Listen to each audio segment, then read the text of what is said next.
So yo, what's up mga tiyan? Ngayong araw ngayon, nandito tayo sa Lopez, Quezon. Biglaan nga ang ating uwi. At timing nga naman, na birthday nga pala ngayon ni Nanay Ida. Pangalawang birthday. Ang unang birthday ay March, pangalawa itong July. Aga pa nga lang mga tiyan, ay maaga kami pumunta sa ilog at maghahanap kami ng mga gulayin dito sa tabing ilog. Nakakita nga kami ng 4 na labong at nanguha na rin kami ng mga pako. Pagkatapos nga namin manguha ng gulayin, ay bumalik na kaagad kami sa bahay dahil magluluto pa tayo ng mga pagkain dahil nga birthday ngayon ni Nanay Ida.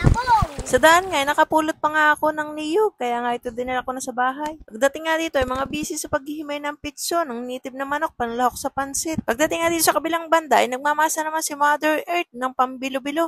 Pagkatapos nga nila manggawa ng pitso, ng dalawang nagagit ng pitso, ay nagtulong naman sila dito sa paggagawa ng bilo-bilo. At dito naman sa Rizal, sa Ebala nagkakayod ang tiyong ak-ak para sa panglagay sa bilo-bilo na ginata. Maya-maya pa nga, may dumating na isang sakong karne. Charot, 15 kilos na karne ng ulo ng baboy, dalang ni Kuya Anlon, galing kina Kuya Manny. Pagkatapos nga itong hugasan, ay ito na may isinalang para gawing humba. Inilahat na nga yung isang buong ulo na 15 kilo na humba. Ilalaga nga lang yan dyan ng matagal hanggang sa lambot na napakalambot.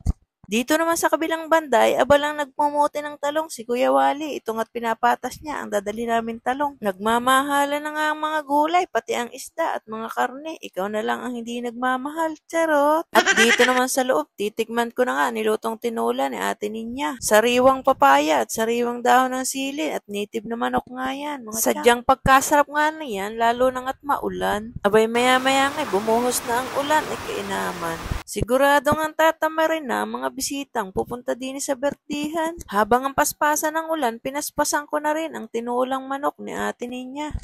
Pagkatapos ko nga kumain, nagluto naman tayo ng pansit chami.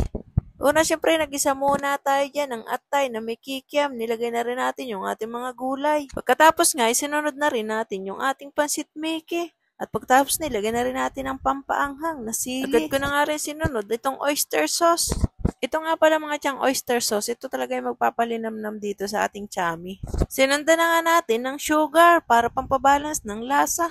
Medyo dinadamihan ko na nga para bagkat na lang ang kalabsan nito, charot. Pagkatapos nga ilagyan natin kaunting sabaw at hinalo-halo natin yan. Hindi ko lang naipakita yung sabaw. Kaunti lang yung lagay nating sabaw dahil madaling maluto itong Mickey. Hindi na nga namin napakita ang pagluluto ng pansit bihon. Ang nagluto nga pala nito ay si Madam Marge. So, finish na nga mga tiyang yung ating mga pansit. Ang isusunod naman natin ay bilo-bilo. Ay pag di pa nga tayo nabusog niyan, yan ang bibigat nito sa tiyan. At dito nga'y abala na yung dalawa sa paglalagay ng bilo-bilo, si Ate Ninya at si Ate Tilma. Akong sana itutulong dyan kaso napakasikip na kaya ako taga-video na lang. Pagkatapos ngayon, nilagay natin yung gata. Hindi ko na nga nakuha na ng buong video dahil puno na ang cellphone ko. Basta pagkatapos niyan ay kami lumapang na. So hanggang dito na lang mga tiyang at uuwi na muna tayo ng Laguna. Bye!